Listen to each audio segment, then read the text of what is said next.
Yeah, that's just a Welcome to Ramblecast, where we don't have an intro. We don't have an intro. We don't usually do an intro. We start talking, and then I might say like Sam. The other day, Sam, I was watching Breakfast at Tiffany's. Oh right, okay. Oh god. So we should preface this. I should explain to the listener. So I'm being a mad single man in my mid-30s. I basically have a list of like 40s and 50s and some 30s movies that I want to get to. They're all fucking rentals, which is a bit of a shit. Except Breakfast at Tiffany's, which is the reason I watched it, because it was on Paramount Plus, which I'm inexplicably still paying for. I know. I need to get that login. Could you just tell me the password right now on there? That'd be great. No, because I had Google suggest a strong password, so it's like an impossibly long string of characters. QX4 exclamation mark no Batman human symbol. person exactly. No human person couldn't remember off the top of their head. So you watch Breakfast at Tiffany's. Had you seen this before? I hadn't. It's one of these movies that, and it's almost like it has been memed. It has kind of been done, but not. I wouldn't say overly. The phrase "Breakfast at Tiffany's" I think is there's really the song, present. isn't there? There's the song by that band, whoever they are. Yeah, but the actual like plot of the film, I wouldn't have said is like hugely. It wasn't massively familiar to me. Like the things happening in the movie, obviously got Hepburn, obviously, and that's fairly like the ingenue thing is. But that streak is throughout Hollywood, and it kind of predates her in certain ways, and it's in everything since. But apart from that, it's kind of like a quite rightly sort of forgotten movie in a way. Well, it is and it isn't, because it's forgotten in the sense that, you know, like I think you're right. It doesn't have the same cultural cachet now, but I think for a long time it was well considered and well remembered. And kind of my contention is that's only because Audrey Hepburn's in it. Because otherwise, this is a trash movie. I haven't said it in many years, but it's a trash movie. It's not exactly. It's a fine movie. It's fine, and Hepburn is such a big part of why any of it works. And that's kind of like you're saying. And she is electric in it, and her performance, and you're like, wow, she is a star. And not every actor has that. Like, you know, especially in a fairly run-of-the-mill, boring movie where I think the basic plot is that. She's a woman in the early 60s and she's desperate to find a rich man. That's literally the plot of the movie. And then this male prostitute moves in the room in the flat above hers, and they fall in love, and that's the movie. That kind of gets forgotten in the pop culture of it all, but it's like plot wise it's not particularly interesting. The cinematography isn't amazing. Like, it's all kind of just Hepburn being this electric figure. A bit like Monroe was, you know, just put her in anything, it's fine. Put her in a potato sack in a movie about nothing, and then people will turn up and watch it because they're that engaging, you know? Yeah. And, I mean, it won 2 Oscars, both for the score. And that's fair, the score's pretty good. Score, and then Moon River, obviously. Moon River. Like, there's a lot, there is a cultural, it is a cultural sensation, I think, probably, you would describe it as, wouldn't you? And having Hepburn there, who is, as you say, undeniably an absolute superstar, who's just one of those intangible. She's a real manic pixie dream girl in this movie. Like before that 40, was a thing. 30 years before that became a thing. Yeah. 40 years before Zooey Deschanel came on our screens. It's. I tell you what annoys me though, Sam. I tell you what annoys me. Okay, it's we'll the hold critical response where I think generally the film industry's pretty good about looking back at like good movies. Like, people are still talking about The Sound of Music. Casablanca is still a great movie. Citizen Kane. Like, going back and talking about these movies ad infinitum, which is great, except when there's anything problematic in the movie, and then it's just, we shall never speak of it again. Okay. Evidenced by the fact I had never seen this movie, and so therefore I was kind of thrown for a loop and confused by the recurring racist caricature in the movie. So hold on, are you saying that because you sounded a little bit like some kind of Fox News anchor there, where you're like, oh, just because it's got a little bit of racism, we forget, we don't talk about it anymore. Is that what you're saying? Is that I'm saying is it's the shittiest, like, we'll just stop talking about quietly. We'll stop talking about Breakfast at Tiffany's because it's become apparent that there were some unacceptable scenes in that movie. Mm-hmm. And rather than addressing that and addressing the systemic racism in society that caused that to be something that we thought was hilarious in 1961 or 62, whenever this movie came out, instead of that and having a conversation about that and saying, isn't it a shame that this nice, charming movie is utterly like despoiled by this, stained by this racist caricature that Mickey Rooney's playing, which we'll get into in a minute. And rather than having that conversation, we just don't talk about Breakfast at Tiffany's. I think part of that is I don't think the movie's really good enough to merit.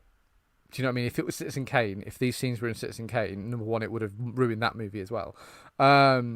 But number two, like, we'd be talking about it like spoiling one of the best movies ever made. No one is really contending that Breakfast at Tiffany's is up there with those movies, so maybe that's part of it. But also, like, shouldn't we be saying, no, Mickey Rooney, you shouldn't have done that? And more importantly, the writer shouldn't have written it, and the director shouldn't have directed it, and everyone involved should have said, seems offensive in a very hurtful way. See, I'm not sure because, again, I haven't seen this in a while, but from my memory of it is being like there's some interesting cinematography, and the story of Hepburn is, Truman Capote's novel certainly has a degree of truth in it. You would say that they're capturing something, and the 60s zeitgeist of it is really interesting. I kind of don't love it as a film, though. I kind of think it's fine, and if it wasn't for Hepburn, I think it probably would be forgotten, and that because of Mickey Rooney, it's absolutely atrocious. I mean, literally, fake, makeup and fake teeth, the teeth, and you got this in the text message when I was watching it. It keeps coming back.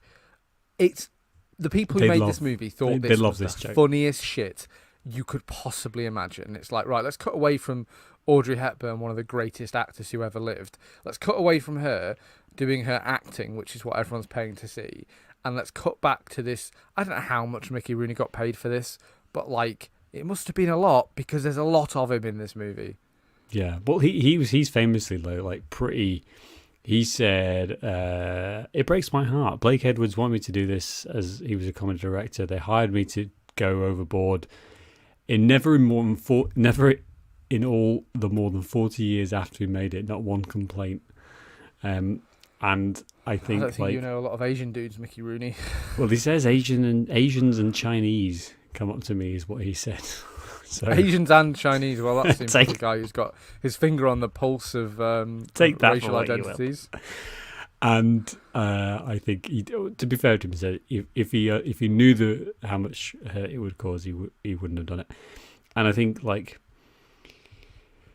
I just think I'm of the view that if a film doesn't hit the cultural mode as it is now, then we should forget it. Like, I think it's okay. There are thousands of films, thousands of movies that we have just forgotten, that nobody knows about.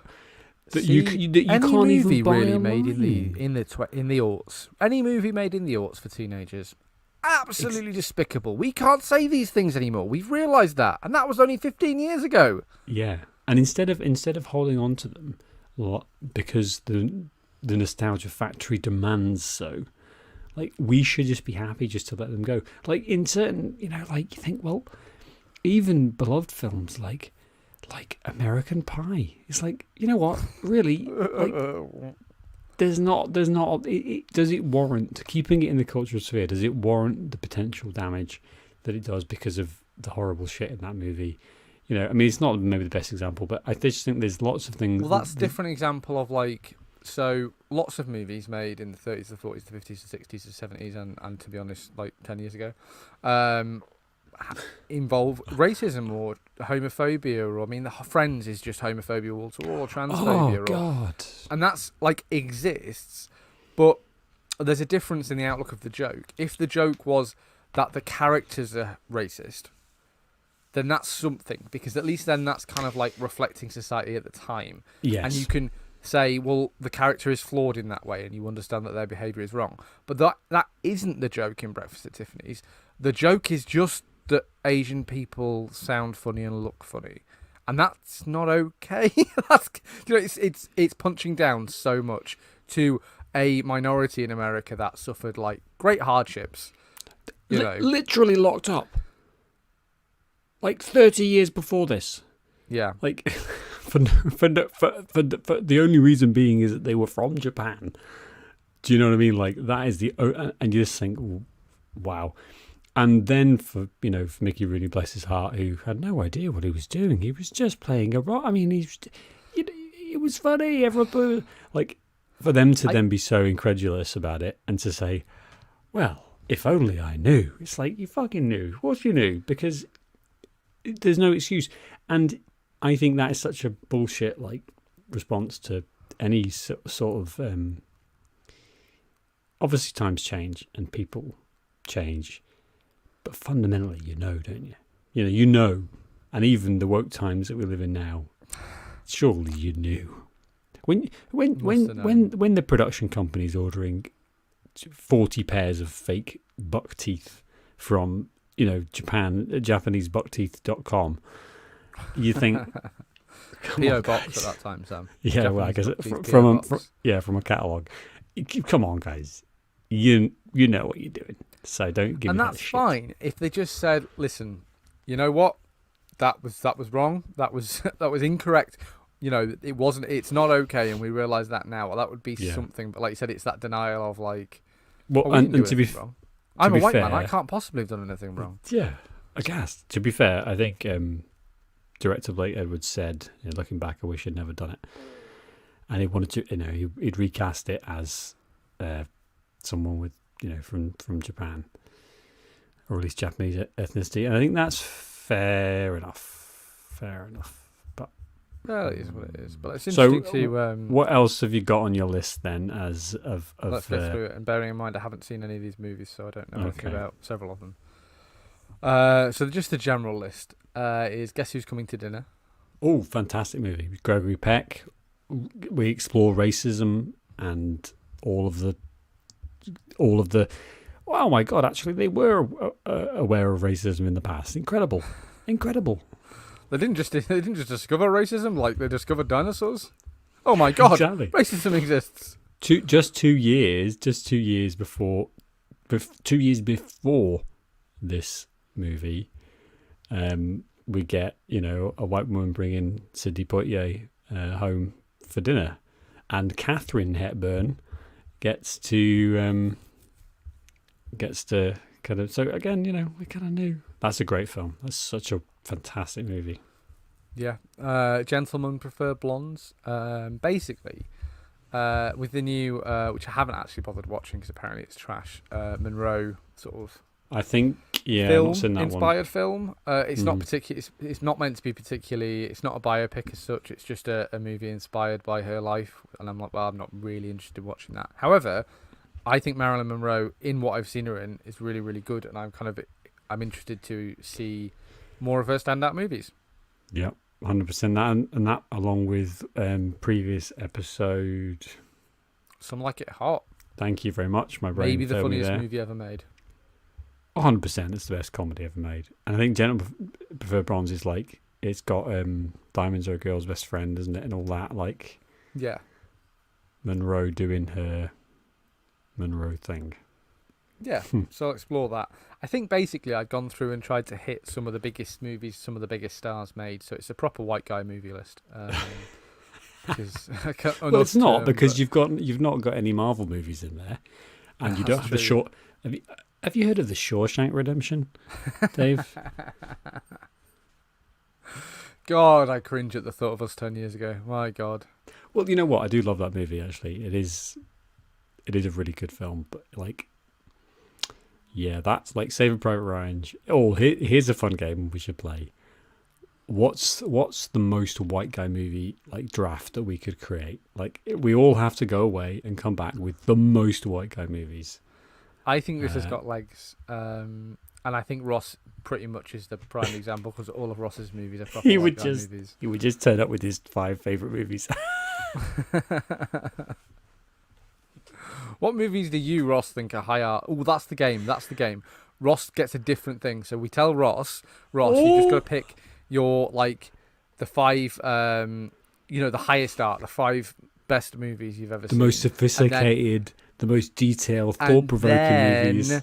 You and I have to guess, but we don't tell Ross this. You and I have to guess what Ross has said. My I God. think this has got legs. I think we should do this. Oh my God. Okay, can we do it off the top of the head? Fight Club's in there somewhere, surely. Absolutely, 100%. Bing, bing, bing, bing, bing. Dead But we point. don't tell Ross until we do the episode. He'll be horribly offended, but fortunately Ross is able to laugh at himself. I think streaming on the internet might destroy the podcast once and for all, and it'll just be me and you, which it is most of the time anyway. So maybe nothing would change. Absolutely nothing would change. I suspect, and we are live on air, I suspect it might be more and more me and you going forward for various off-air reasons. You gotta be a Patreon subscriber to hear that. Okay, give me one more. Let's not spoil this format. One more. I've got basically. No. So White Guy movies. the movie that I'd watched was. What was the movie I'd watched, Sam? It's Burt Lancaster and Tony Curtis. Oh, I don't know. What was it called? It's not on my list. I've removed it from the list because I watched it. Hey, listen, this is Ramblecast. We can Google things live, and it doesn't matter. We don't need to pretend to fill with lots of Sweet Smell of Success. Great movie. 1957. Streaming for free on Amazon with ads. Amazon, pay me. Thank you, Amazon. What's that? And I was watching it, and so it's like a noir movie. But I think quite a few people misunderstand the term noir to mean like it's a gangster movie or it's a movie about killing people. It's kind of like no, it's kind of it's the aesthetic and the setting and the fast talking and the say, baby doll, have you seen a cabbage walking around here? And it's like the incomprehensible nonsense speech. I should really have a go-to one because I just make one up off the top of my head every time. And this is kind of like it's the epitome of noir. It's about Tony Curtis is an advertising agent. So basically, he celebrities, performers, actors, things like that. They pay him to get them in the paper. Basically, so his job is to like ring around, and he's got all these contacts. And the whole story is it's him and Burt Lancaster. Burt Lancaster, who plays like this writer. He writes a newspaper column. And it's kind of like their tete-a-tete and trying to break Burt Lancaster's sister up with her fiance and Tony Curtis like desperately trying to like claw back some of her respectability and Burt Lancaster basically just being like a really controlling weirdo, and it's both of them playing really against type because they're so unlikable. Everyone in the movie is so unlikable. The score is fantastic. Nobody speaks like a human being would ever have spoken in the history of human civilization, and it's fine. It's so good. Yeah. But I watched that, and the revelation was I know Tony Curtis obviously from a few things, and I don't think I've ever seen anything with Burt Lancaster in. So this is what got me started on it was. So Burt Lancaster won an Oscar, I think, for Elmer Gantry. So that's on my list to watch because that's meant to be one of his best movies. And I was like, I was a bit blown away by his performance in Sweet Smell of Success. And I was like, more of this guy, more of this enormous, terrifying man who wasn't like a terrifying individual in most of his movies, but absolutely could play the prison guard in Shawshank. He is a terrifying mountain of a man. So, sometimes you just really enjoy like movies, man. They're the best. This sounds great. This sounds really fun. Why isn't there a Prime Video channel for like all of these classic movies? I mean, I know why, because fucking no one owns the right. Everyone owns the rights to them, and it's like 50,000 different companies. Well, I was just looking up film noir on Wikipedia to pretend that I know what I'm talking about. And on that page, there is a link to The Stranger, 1946 American thriller film noir, directed and co-written by Orson Welles. Ooh, and I've heard of this. That has the full film on Wikipedia.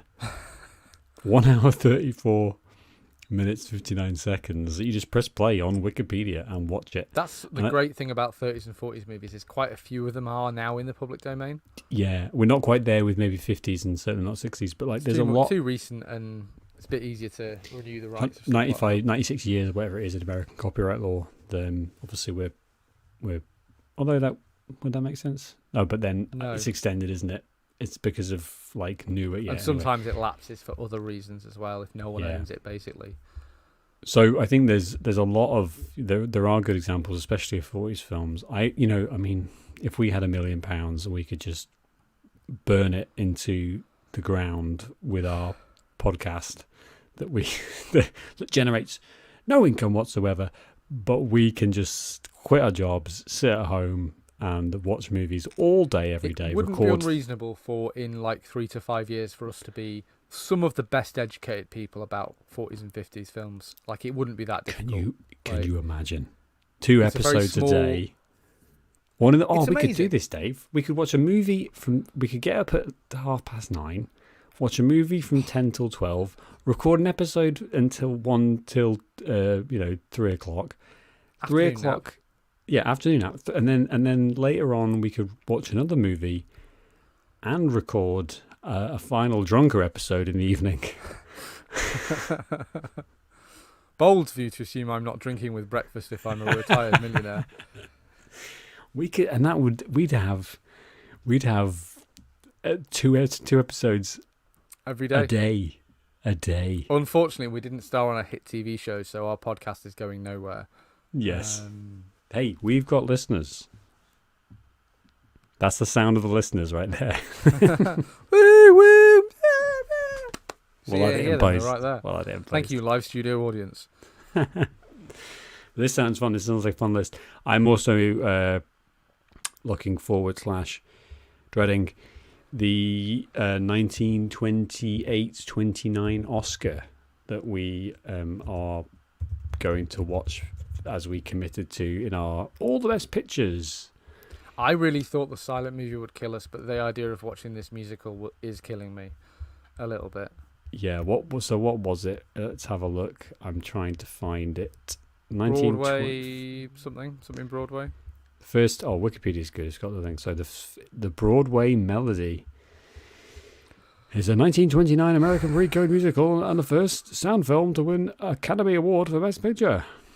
Well, it's pre-code, so maybe it's really sexual or really violent. Fingers crossed. Yeah, it does not look like that. It looks like a pretty. Then don't put the term pre-code in it. You are taunting me, Wikipedia. Pre-code. Pre-code means that's before they brought in all those square rules about no murders on the screen. Mm-hmm. The first complete example of a Hollywood musical. And it currently holds a rating of 42% on Rotten Tomatoes based on 26 reviews. That is not good for a film that old. Like, there's a real like, the older the film is, if this film was made before 1950, there's a good chance it's in the 80 to 100% range because of the way that the review metrics work. So given that it's 42%, that tells me it's probably shocking. It might be the worst movie we've ever seen, but I'm excited, Yeah, I'm excited for it's only 100 minutes. So cracking. This is the great thing. They didn't make loads of long movies in the 20s. They were all reasonable because you'd have an intermission. Yeah, film was expensive. You can't just. Film was expensive and highly, highly flammable, as discussed in our previous episodes. Just the way we like it. Exactly. Yeah. Right. Well, let's. Is that a Ramblecast? That feels like we've rambled. Yeah, we've rumbled. I'm happy with that. And that's not a word. We can say the rest of my list because that was only the first 3 entries on my list. Okay, well, good luck. Prepare yourself, listener, because we're going to be talking absolute shite about the rest of those movies for the next 4 or 5 episodes. We will milk this content. What we'll do is I'll try and watch 1 or 2 of them, or one of them this week, and then we'll talk about. We can have a thing. Maybe you can get in on it. I don't know. I will try. I bet they're all on YouTube. To be fair, I haven't really looked many places. That's the thing. Often, there is YouTube ones that are just. Well, I tend to use sat there. Like Just Watch. The website is just a really easy, quick way to just put the title in, and it tells me if it's on one of the streaming services that I already pay for. That's clever. All right. Until the next Ramblecast. Until the next episode in 14 seconds through the magic of podcasting.